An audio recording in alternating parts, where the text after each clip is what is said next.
Hey guys, it's Travis Cronin, Entertainment Director at Us Weekly Magazine, and you are watching Us Weekly's Hot Hollywood podcast, the show where we dive all the way deep into the celebrity gossip, stories of the week that you need to go about it, so you sound cool and informed at parties. Well, I couldn't do this myself because there's a lot of celebrities in the world, but we have two celebrities in their own right with us today. Mastermind of hair and face, Gwen Flamberg. Well, how's it doing today? How is it doing today, Travis? Thank you so much. It's taut and firm as always, Gwen. Trying. And if you need to know anything about a bachelor or bachelorette, doesn't matter if it's 20 years ago or 20 seconds ago, you better call up formerly baby girl, now baby woman, Sarah Huron. Thank you, Trav. We have some big Bachelorette news. I can't wait to share it with you. I can't wait to learn who these people are for the first time and to hear about it. But before we get into all of that, let's start with our woes of the week. These are the stories that made our host just go, whoa, a la Jory Lawrence in the 90s, if you're of that age, and just made us, go aghast. Gwen Flamberg, what made you go aghast this week and say, whoa? Gosh, it's just, taking the term panty dropper to a whole new level. I don't know if you guys follow Travis Barker. I'm sure. It's required. Yes. Exactly. That's, next to MGK. He's like your number 2 most followed. Of course. Yeah. So Such Travis, a punk princess. Yeah, you look it. You really do. You do. Travis Barker posted a photo of what must have been Kourtney Kardashian's panties, white lace panties that had a little baby blue Travis in script on the back. Thank God it looked like the back of a butt, because, if it was like the front of the panty, I don't even think I could talk about it. It wouldn't even be like made me go, whoa. You would have to, as you often do, Trav, throw the smelling salts on me, the fans, get me up from off the floor. So anyway, it's like Kourtney is continuing on this, she has just morphed into being a punk princess because she morphs into the personality of whoever she's dating. We've talked about this ad infinitum. I just can't stand women like that because I am the opposite. But, also it was sort of that was like a Father's Day gift. It was in this slideshow that Travis posted of all of these Father's Day moments. And I was kind of those are white lace panties with baby blue script. That was a wedding gift from somebody. That was the baby blue that she was probably wearing under her something blue. We probably would have seen that. Well, I also think that she probably was not wearing any underwear. Just to go with that vibe of their vibe. But I don't know, guys. Mrs. Barker, man, she can't be tamed. I mean, these two, it's I hope they never break up. I really hope that Kim and Pete never break up because they're just the couple that keep on giving in terms of the content. I don't know if we're going to talk about those bikini pictures, but oh my God. Yes, never thought that Pete Davidson was hot, and now I do. Anyway, if you guys haven't That's seen... a woe of the week. Gwen thinks that Pete Davidson is hot now. That's our woe now. I love that. I'm sorry, now both of you, that just made both of you go... Yes, it did. If you guys haven't seen the panties, you know what to do. Go to usmagazine.com/stylish and check out the story. Stylish is a regular term with those panties. I wouldn't know if I would call them that, but yes, it is on/stylish.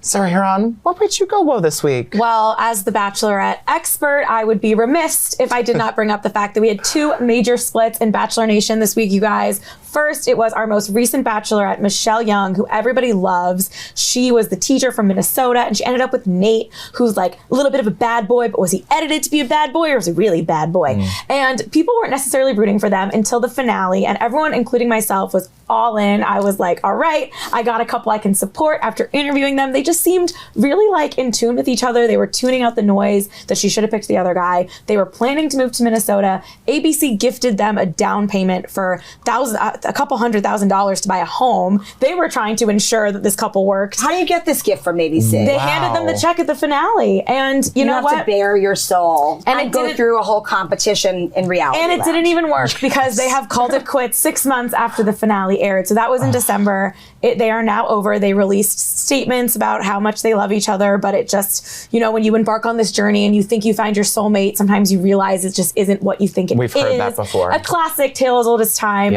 Indeed. Statement. So they are donezo, which is upsetting, but less surprising is Katie Thurston, our Bachelorette before Michelle. So these are 2 of our 2021 Bachelorettes as we gear up for our new ladies in a few weeks.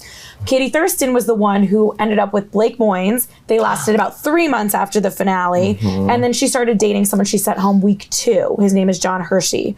They started dating because they were friends while the show was airing after she sent him home on just week 2 of the show. And they moved in together. They were all in. That they're the one for me, whatever. They are also no more. Katie Thurston simply wrote on Instagram, statement, "We are not together anymore." I like it. And I kind of respect Katie going with that "we're not together anymore" versus I just read Michelle and Nate's lengthy soulmate, whatever.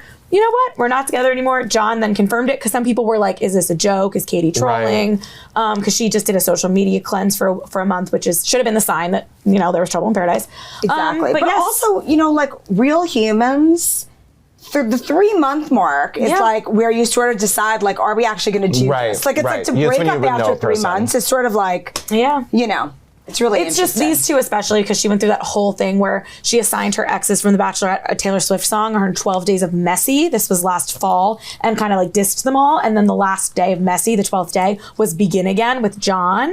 So it was like this whole journey was worth it because I got to begin again, even though I'm getting all this backlash because like I'm dating someone I sent home week 2 and broke up an engagement with someone else. So yeah, not, probably a tough time for Katie, but hopefully Katie and Michelle will maybe turn to each other and support each other through these difficult times because as we gear up for a new season of The Bachelorette, it's right in time for our most recent 2 to break up, and the new season starts in July, so. Will they have to give back that money for the house? That's what I'm trying to find out. We know Michelle's gonna have to give back the ring because she only made it 6 months and you need the ring. You need to make it 2 years or down the aisle to be able to keep your Neil Lane sparkler. Okay. So we know the ring's gonna have to go back to that graveyard that ABC has of Neil Lane diamonds, but does Neil Lane like resell those diamonds? He really should. He probably should. You just reset them. Who can tell? They probably are on like in a couple seasons. Yeah, maybe. True, because they are sort of usually kinds of classic. Right, rings. and things They're come and solitaires. go. Yes. They're all solitaires, maybe an oval every year. Yeah, so tough time for Bachelor Nation.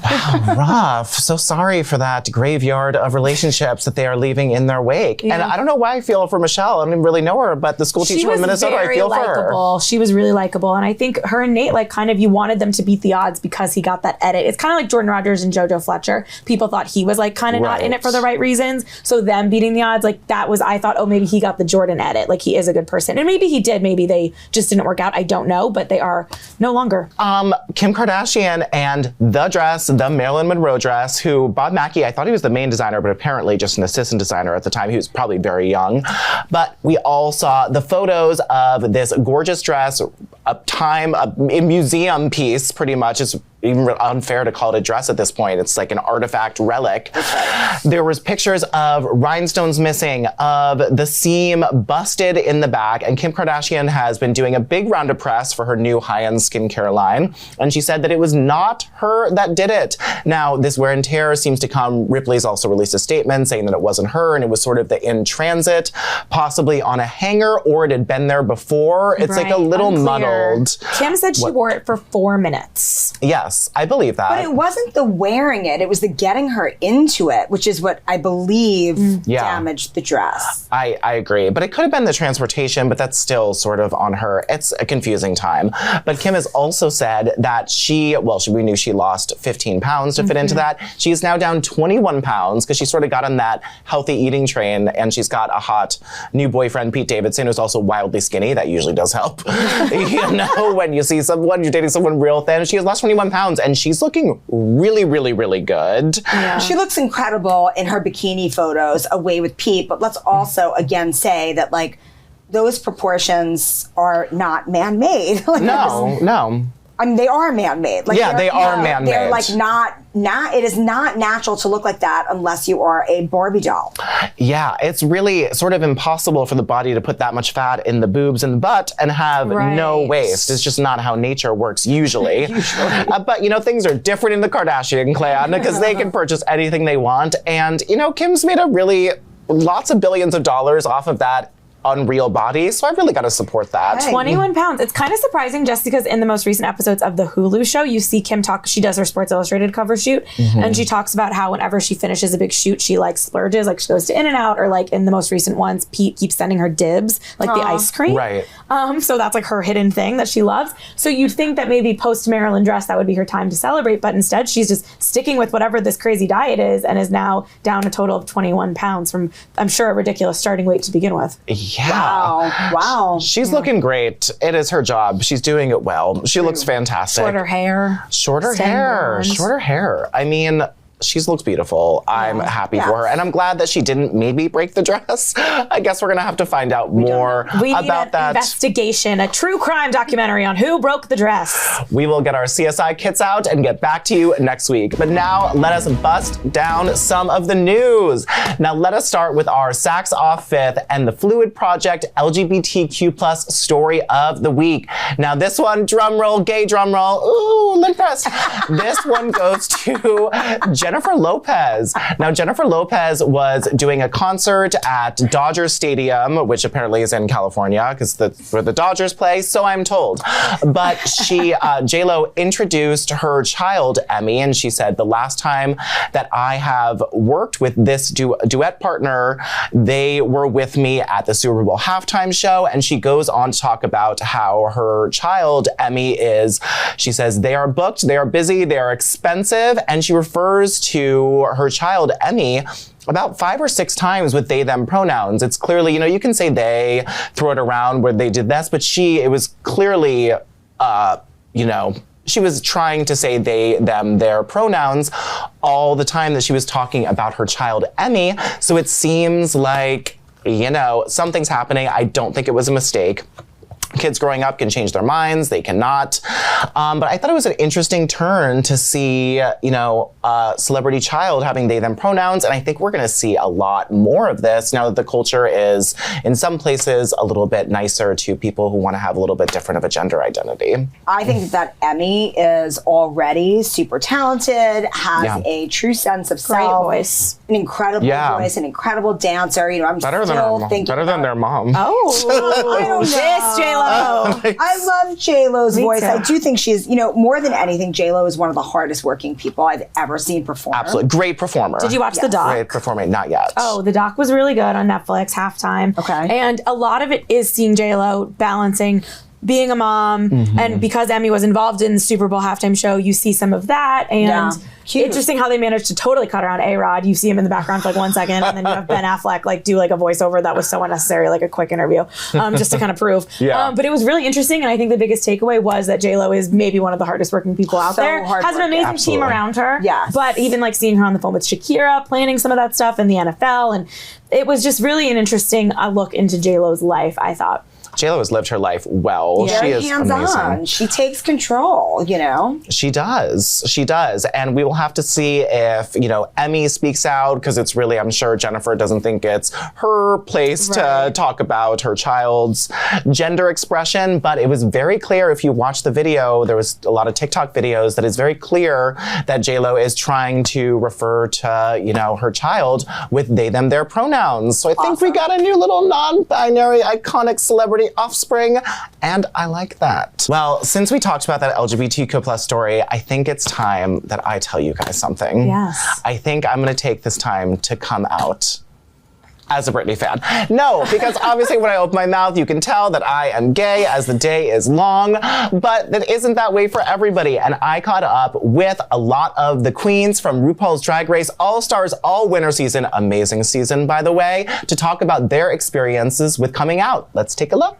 When you came out, who do you remember being the nicest to you first? When you look at that, who was so embracing of you when you came out? When I came out, the person that I told first was my best friend Kamika.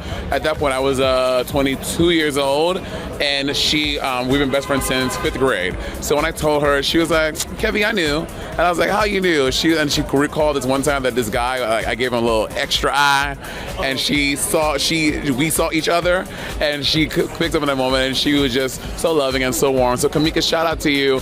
This is how many years? 25 years of being friends? Love you, girl. When I first came out, I met this girl. She's a trans woman. Before she transitioned, I worked with her mom at a restaurant. She introduced me to her daughter, who was not transitioned yet, and she wanted us to date. And then, this is when we were 16. And then we were like, oh, girl, we are women. So we were like, no, we're not going to date. And so this woman, her name is Madison Alexis. She is my sister. We have been friends for over 20 years. 22 years to be exact. Literally my sister. Yeah. A fantastic support system all around. My family's like basically been there since day one. But I have to say it was like my best friend, like Tina. She helped me like discover and break down a lot of the barriers I have, and now like they're just like one of the fiercest, most chaotic, crazy people I know, and that's still inspirational to me this day. That's high praise coming from you. Yeah, it is. I'm the drag persona of what they actually are. Nice.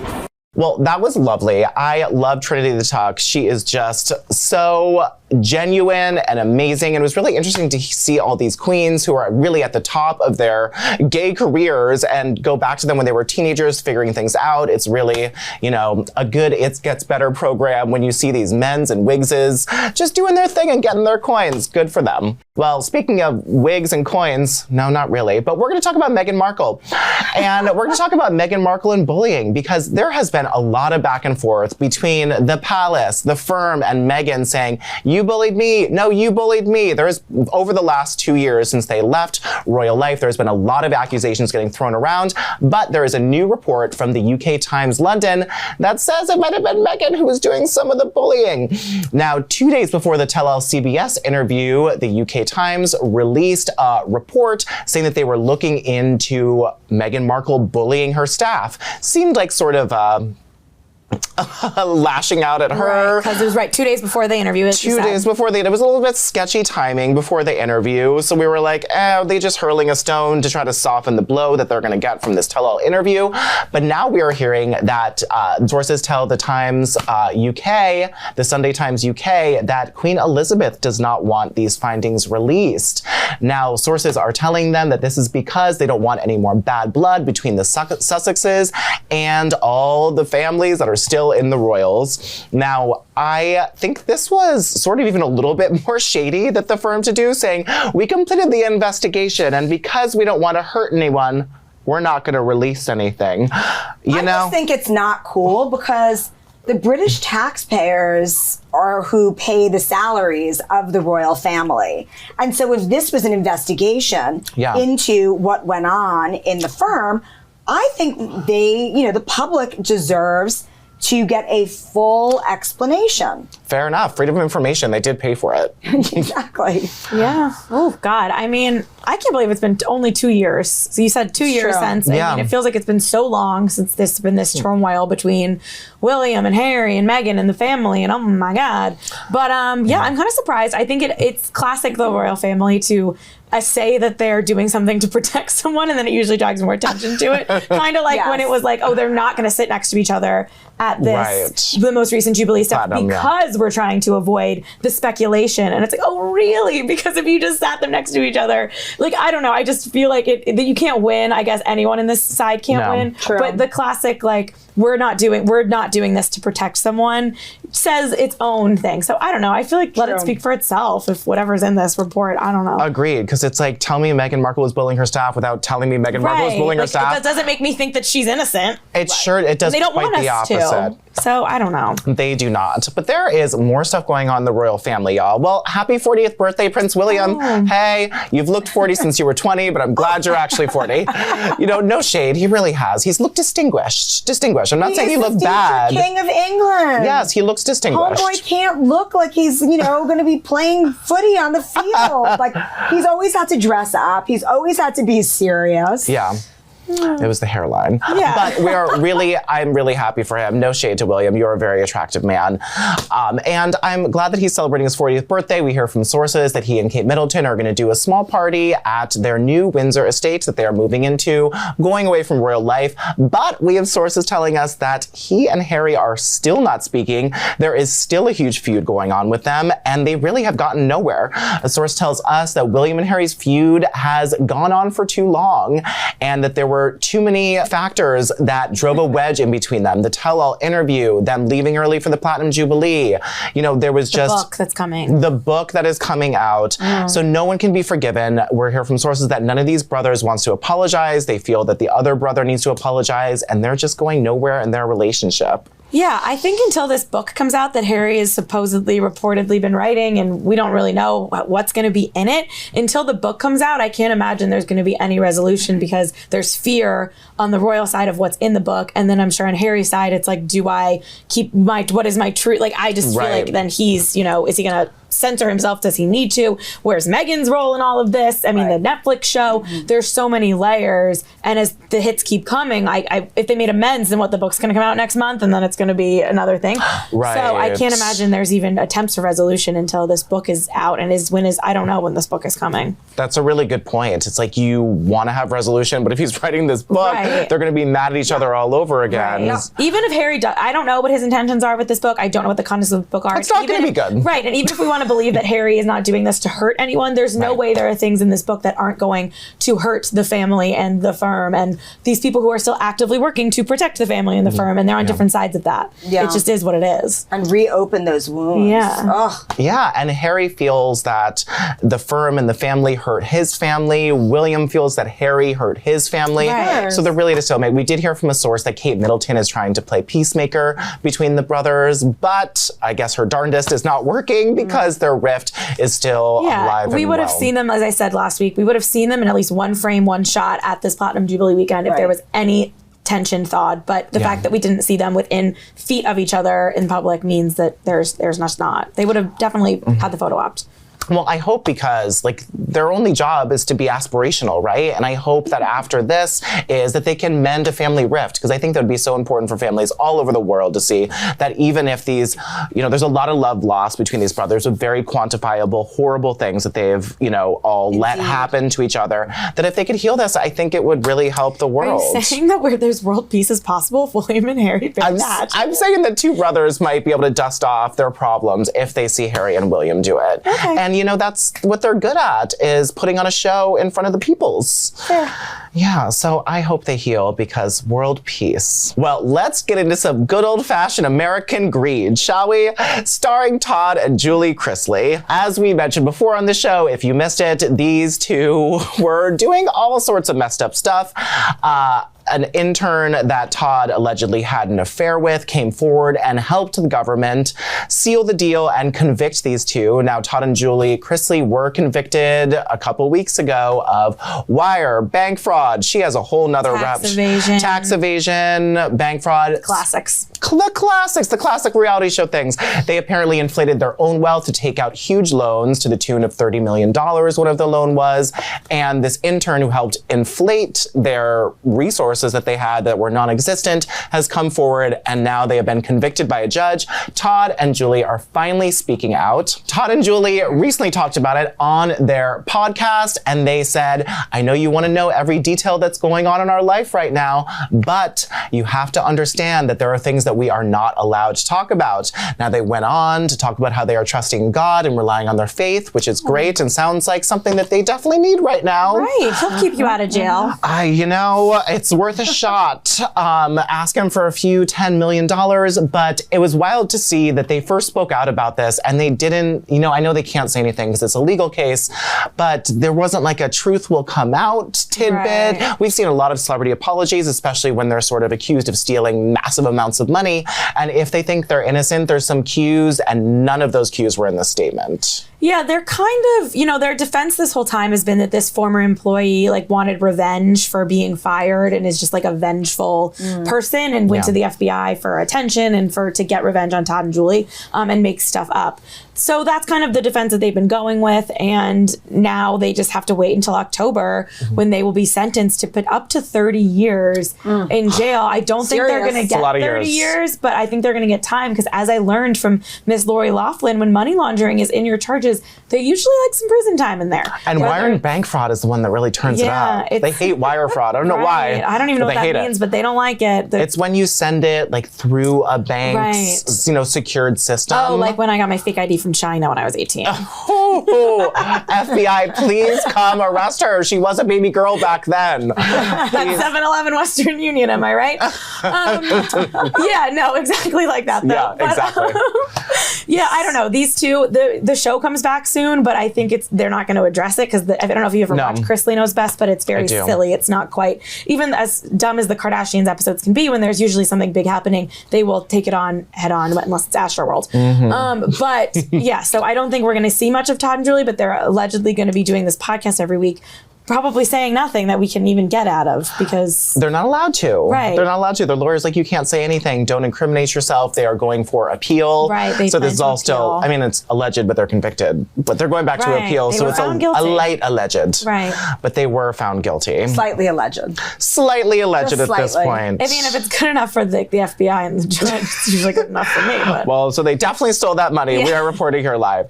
No, it's just wild. And it's just such a tale as old as, you know, this country where we have the inflated sense of wealth, stealing the reality show people, wanting to portray a life that they did not have access to, but wanted their bank account to give them those things.